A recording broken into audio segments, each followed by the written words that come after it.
урматтуу Алмаз Акунжанович. Мен айтайын деген проблема бул могу Чүй областындагы жайыт проблемасы жана ушул жергиликтүү бийликтин жана лесхоз токой чарбасынын ортосундагы талаш тартыш жөнүндө да.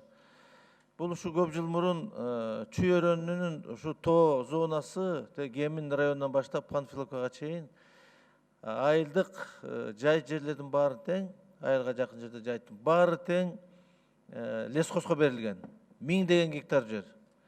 Эми ал жерди лесхоз өздөштүргөн жок. Ошол бойдон калып атат. Ортодо талаш тартыш, ошо жергиликтүү бийликтин бүгүнкү кайрылып атканы ушул проблема боюнча. Ал эми мисалы үчүн могу Кең Булуң айыл өкмөтүндө Ысык Ата районунда 200 гектар ошол лесхоздун территориясына кеткен экен, 200 гектар. 200 гектарды кайта ошол жергиликтүү элге 140 гектарын арендага берип атат. Муну кандай деп түшүнсө болот? Мына ушундай маселелер менен өткөндө өкмөткө кайрылдым эле. Кубат Алчиевич карап бул маселени тапшырма берди эле. Ошо тапшырма бергенине жарым жыл болду.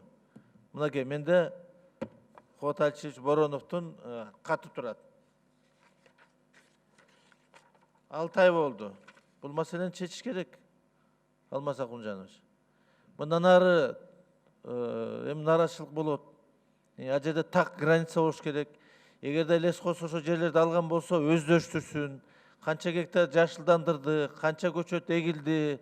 Мунун баары тең бир учет кылган бирөө болуш керек да. Себеби ошончо 1000 жер гектарга ылайыкташкан анын штаты бар, структурасы бар, анын каржылоосу бар.